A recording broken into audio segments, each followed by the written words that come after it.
ഈശോ മിശിഹായ്ക്ക് സ്തുതിയായിരിക്കട്ടെ.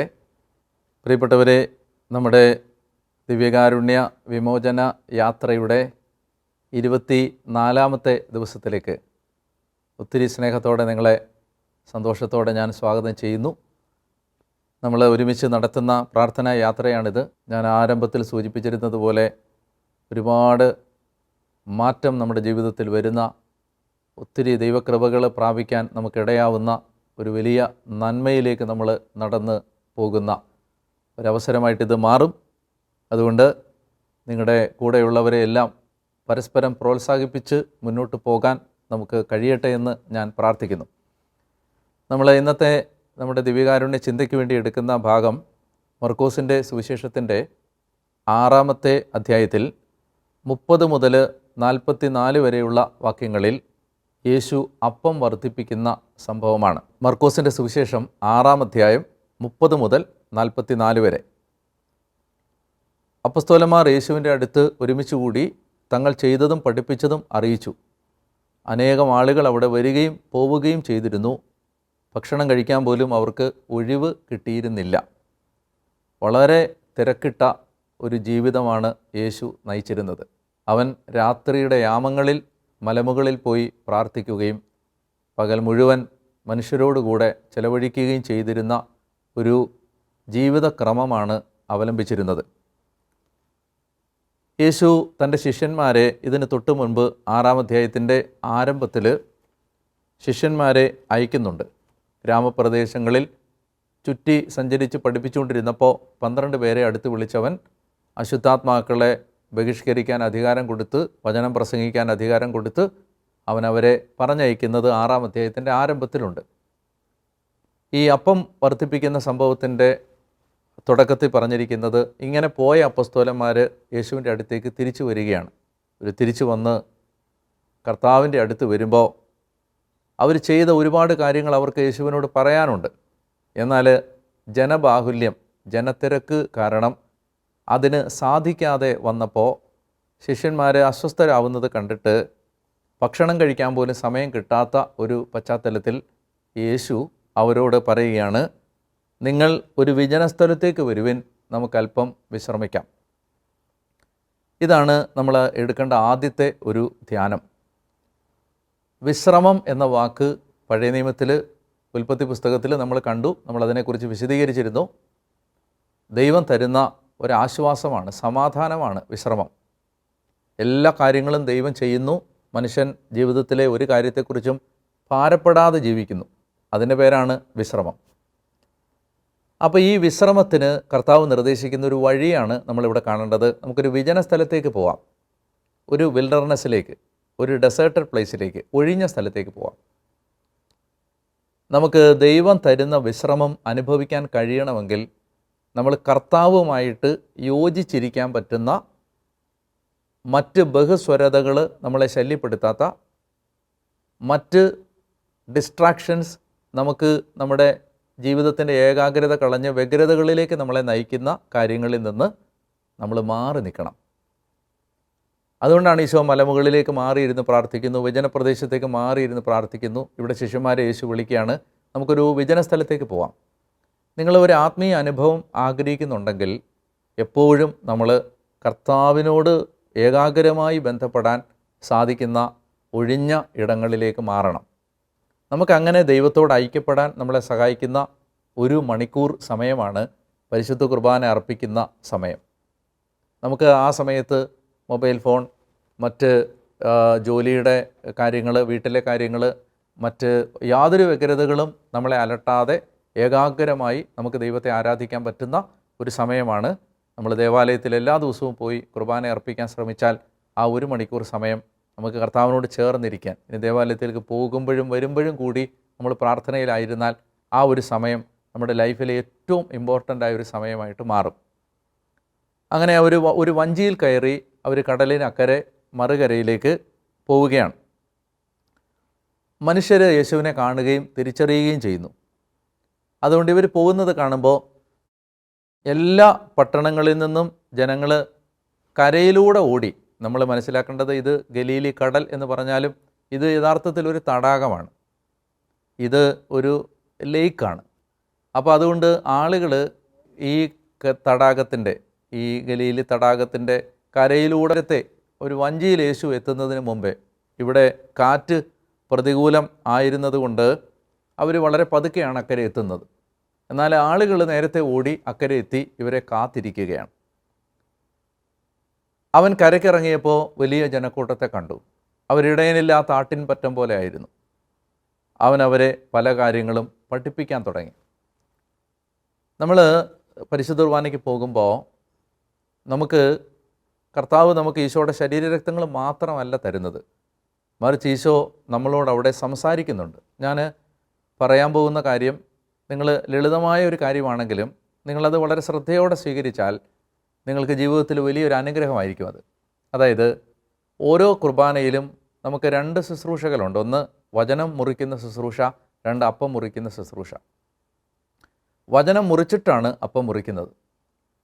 അപ്പോൾ നമുക്ക് ഒരു മിനിറ്റ് ആണെങ്കിലും 5 മിനിറ്റ് ആണെങ്കിലും 7 മിനിറ്റ് ആണെങ്കിലും ദൈവവചനം കർത്താവ് നമ്മളോട് സംസാരിക്കുന്നുണ്ട്. ഇനി ബലി അർപ്പിക്കുന്ന പുരോഹിതൻ സാധാരണ ദിവസങ്ങളിൽ പ്രത്യേകിച്ച് വചന വ്യാഖ്യാനം നടത്തിയില്ലെങ്കിലും വചന വായനയുണ്ട്.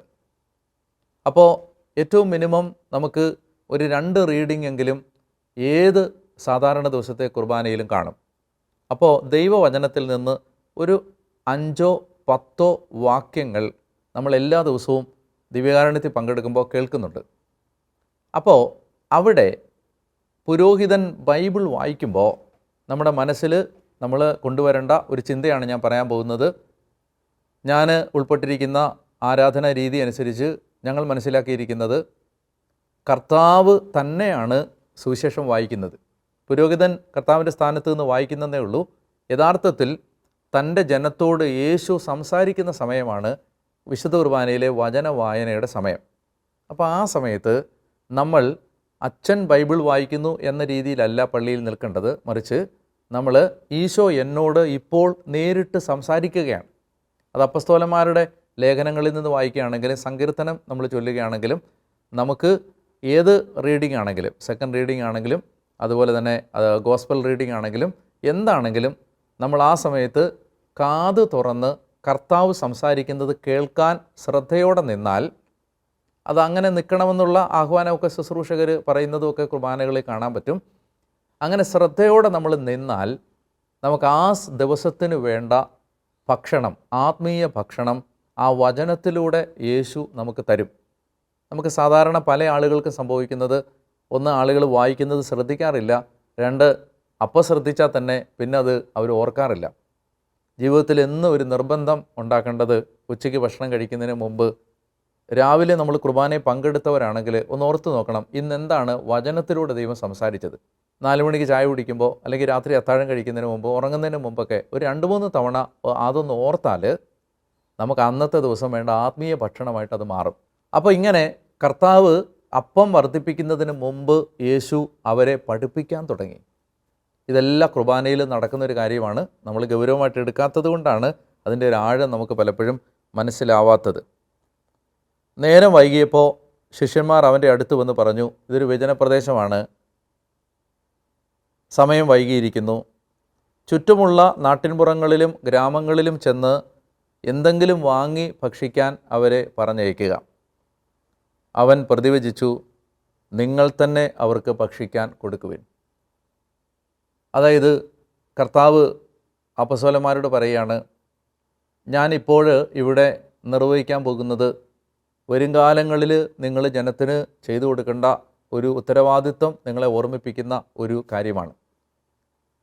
അവർ പോയി അവർക്ക് വേണ്ട ഭക്ഷണം വീട്ടിൽ പോയി കഴിച്ചോളും, അല്ലെ വഴിയിൽ നിന്ന് കഴിച്ചോളും എന്ന് എനിക്കും അറിയാം, നിങ്ങൾക്കും അറിയാം.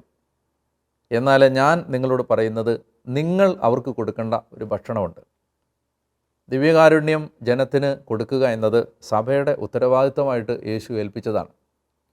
അതുകൊണ്ട് ഒരു ജനത്തിന് വിശുദ്ധ കുർബാന കൊടുക്കേണ്ടത് സഭയുടെയും അതിനേൽപ്പിക്കപ്പെട്ട പുരോഹിതരുടെയും ഉത്തരവാദിത്വമാണ്. അതിനെന്ത് വില കൊടുത്തും ആ കുർബാന ജനത്തിന് കൊടുക്കാൻ സഭയ്ക്ക് ഉത്തരവാദിത്വമുണ്ട്. ഞാൻ പെറുവിൽ നിന്ന് വന്ന ഒരു വൈദികനെ കണ്ടു. ഒടിഞ്ഞ കൈയുമായിട്ടാണ് അദ്ദേഹം ധ്യാനകേന്ദ്രത്തിൽ വന്നത്. കൈ ഒടിഞ്ഞത് എങ്ങനെയാണെന്ന് ചോദിച്ചപ്പോൾ പള്ളിയിൽ എന്തോ ജോലി ചെയ്യാൻ വേണ്ടി എണ്ണി വെച്ച് കയറിയപ്പോൾ വീണൊടിഞ്ഞാണെന്ന് പറഞ്ഞു. ആ സഹോദര വൈദികൻ എന്നോട് പറഞ്ഞ ഒരു കാര്യം, അദ്ദേഹം പറഞ്ഞു 25, 30 ഒക്കെ കിലോമീറ്ററുകൾ ചിലപ്പോൾ കഷ്ടപ്പെട്ട് യാത്ര ചെയ്ത് അനേകം കിലോമീറ്ററുകൾ അതിൽ നടന്നാണ് അച്ഛൻ അവിടെ പല സ്റ്റേഷനുകളിലും കുർബാനയ്ക്ക് പോകുന്നത്. പെറുവിലാണ്. അദ്ദേഹം എന്നോട് പറഞ്ഞു ഒരു പുരോഹിതനെ കണ്ടിട്ടില്ലാത്ത സ്ഥലങ്ങൾ അവിടെയുണ്ടെന്ന്. എന്ന് പറഞ്ഞാൽ അവരൊക്കെ ക്രിസ്ത്യൻസാണ്, ജന്മനാ ക്രിസ്ത്യാനികളാണ്, പക്ഷേ അവരൊരു പുരോഹിതനെ കണ്ടിട്ട് 50, 60, 70 വർഷമായിട്ടുണ്ടെന്ന്. എന്ന് പറഞ്ഞാൽ പല സ്റ്റേഷൻസിലും കുർബാന കൊടുക്കാൻ പറ്റുന്നില്ല. നമ്മൾ ഈ ദിവ്യകാരുണ്യ പ്രബോധനങ്ങൾ ശ്രദ്ധിക്കുന്ന പുരോഹിതരോട് എനിക്ക് പറയാനുള്ളത്, നമ്മൾ വിലയില്ലാത്ത ഒരുപാട് കാര്യങ്ങളുടെ പേരിൽ നമ്മുടെ സമയം പാഴാക്കി കളയുമ്പോൾ എവിടെയെങ്കിലും ഒരു ജനം കുർബാനയ്ക്ക് വേണ്ടി ദാഹിക്കുന്നുണ്ടെങ്കിൽ അവർക്ക് കുർബാന കൊടുക്കാൻ നമുക്ക് ഉത്തരവാദിത്വമുണ്ട് എന്ന് നമ്മൾ മറന്നു പോകാൻ പാടില്ല. നമ്മുടെ പുരോഹിതരുടെ ഉത്തരവാദിത്തമാണ്. ഞാൻ റുവാണ്ടയിൽ പോയപ്പോൾ ഒരിടവകയിലെ പുരോഹിതനോട് സംസാരിച്ചപ്പോൾ അദ്ദേഹം പറഞ്ഞു 30,000 ആളുകൾ ആ ഇടവകയിലുണ്ട്. 30,000. ആകെയുള്ളത് 2 വൈദികരാണ്. 10 സബ്സ്റ്റേഷൻസ് ഉണ്ട്. നിങ്ങളൊന്ന് ആലോചിച്ച് നോക്ക്, ലോകത്തിൻ്റെ എത്രയോ രാജ്യങ്ങളിൽ മനുഷ്യർക്ക് കുർബാന കൊടുക്കാൻ ആളില്ല. കേരളത്തിലുള്ള പുരോഹിതരോട് എനിക്ക് പറയാനുള്ളൊരു കാര്യം, നിങ്ങൾക്ക് രാവിലത്തെ വിശുദ്ധ കുർബാന കഴിഞ്ഞാൽ ചെയ്യാനൊന്നുമില്ലെങ്കിൽ നിങ്ങൾ ഓർക്കണം, എത്രയോ കോടി മനുഷ്യർ ഒരു കുർബാന കിട്ടാൻ ആഗ്രഹിക്കുന്നുണ്ട്. അതിപ്പോൾ കേരളത്തിൽ അങ്ങനെ ഒരു സാഹചര്യം ഇല്ലെങ്കിൽ അതിന് ആവശ്യമുള്ള എത്രയോ സ്ഥലങ്ങളുണ്ട്.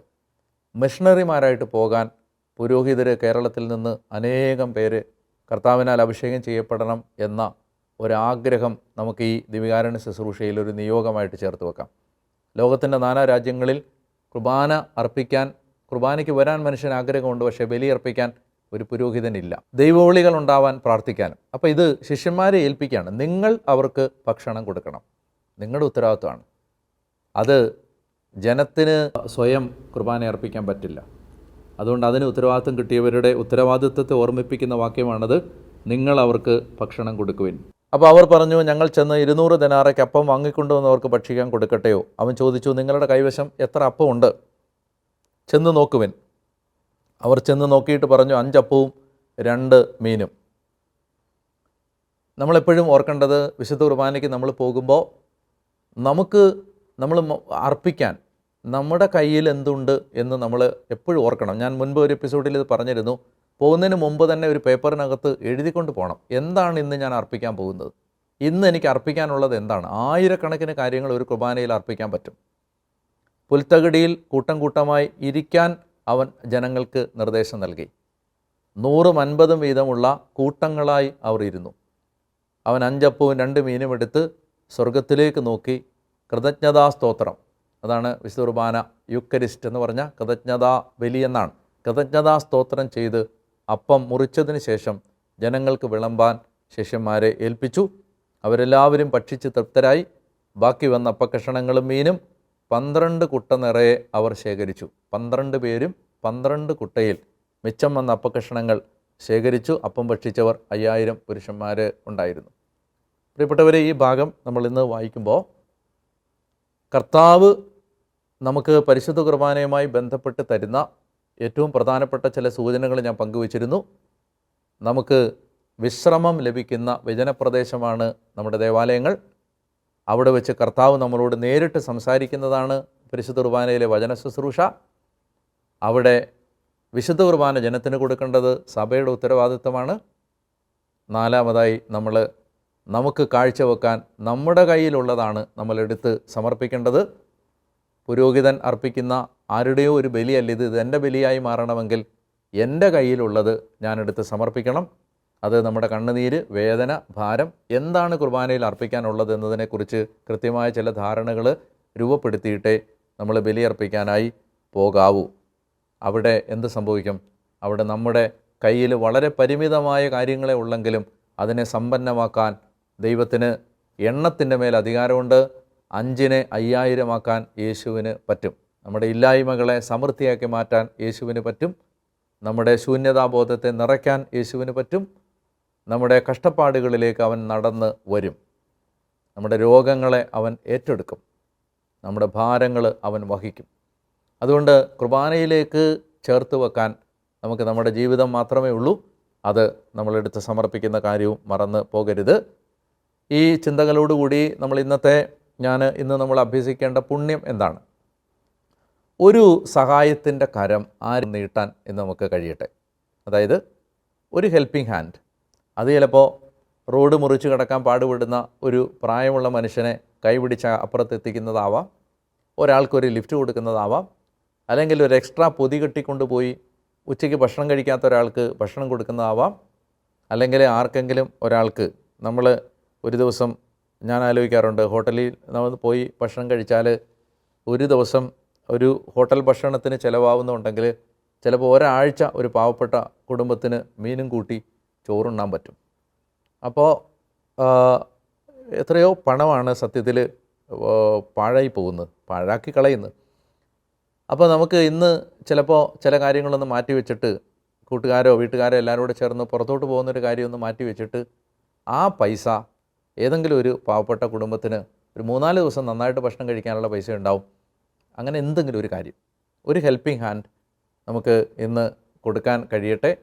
അപ്പോൾ ഒഴിവാകുന്ന എന്താണ്? നമ്മുടെ ഒരു സ്വാർത്ഥത, നമ്മുടെ ആവശ്യങ്ങൾ വലുത് എന്ന് കാണുന്ന ഒരു കാര്യം, ആ തിന്മ ഒഴിവാവും.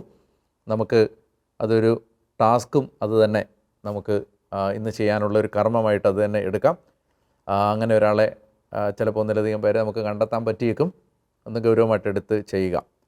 പ്രാർത്ഥിക്കേണ്ടത് ഇതാണ്: കർത്താവേ, എൻ്റെ പരിമിതികളെ നിറവാക്കി മാറ്റണമേ, എൻ്റെ ഇല്ലായ്മകളെ സമൃദ്ധിയാക്കി മാറ്റണമേ, എൻ്റെ കഷ്ടപ്പാടുകളെ അനുഗ്രഹമാക്കി മാറ്റണമേ. നമുക്കങ്ങനെ പ്രാർത്ഥിക്കാം. പരിശുദ്ധ കുർബാനയിൽ ഈശോ അതിന് വേണ്ട അനുഗ്രഹം നമുക്ക് തരട്ടെ.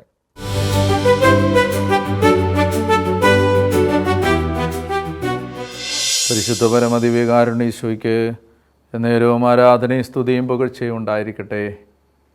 കർത്താവായ ദൈവമേ, ഈ പ്രിയ മക്കളെ എല്ലാവരെയും ഒരു ദിവസം കൂടി കർത്താവെ അങ്ങയുടെ മുമ്പിൽ നിൽക്കാൻ, ഒരുമിച്ച് നിൽക്കാൻ അവിടുന്ന് സഹായിച്ചതിന് നന്ദി പറയുന്നു. നല്ല ദൈവമേ, ഈ പ്രഭാതത്തിൽ അങ്ങേ ആരാധിക്കുമ്പോൾ ദൈവമേ, ഞങ്ങളുടെ കഷ്ടപ്പാടുകൾ ഞങ്ങൾ സമർപ്പിക്കുകയാണ്, ഇല്ലായ്മകൾ സമർപ്പിക്കുന്നു, സാമ്പത്തികമായ ഞെരുക്കങ്ങൾ സമർപ്പിക്കുന്നു, ബിസിനസ്സിലെ തകർച്ചകൾ സമർപ്പിക്കുന്നു, ദാരിദ്ര്യം കടക്കണിയും സമർപ്പിക്കുന്നു, ലോൺ എടുത്തിട്ട് തിരിച്ചടക്കാൻ പറ്റാത്ത അവസ്ഥകൾ സമർപ്പിക്കുന്നു, കൊള്ളപ്പലിശ കൊടുത്ത് തകരുന്ന കുടുംബങ്ങളെ സമർപ്പിക്കുന്നു.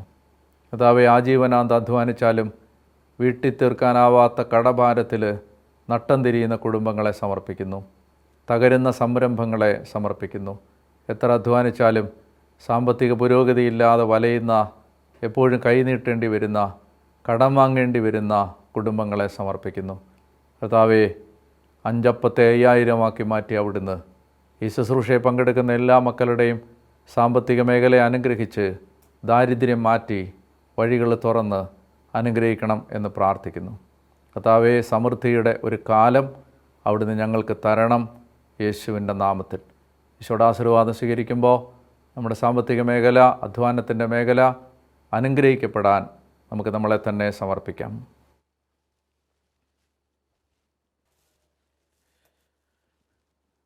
സർവശക്തനായ ദൈവം നിങ്ങളുടെ ജീവിതത്തെ, പ്രത്യേകിച്ച് നിങ്ങളുടെ സാമ്പത്തിക മേഖലയെ അനുഗ്രഹിച്ച് ആശീർവദിക്കട്ടെ. സമ്പത്തിൻ്റെ മേൽ ആരുടെയെങ്കിലും കണ്ണുനീരോ രക്തമോ നിലവിളികളോ ശാപങ്ങളോ കടന്നു വന്നിട്ടുണ്ടെങ്കിൽ യേശുവിൻ്റെ രക്തത്തിൻ്റെ യോഗ്യതയാൽ അത് മാറിപ്പോകട്ടെ. നിങ്ങളുടെ അധ്വാനത്തെ ദൈവം ഫലമണിയിക്കട്ടെ. നിങ്ങളുടെ ദാരിദ്ര്യം മാറട്ടെ. കടബാധ്യതകളിൽ നിന്ന് നിങ്ങൾക്ക് മോചനം ലഭിക്കട്ടെ.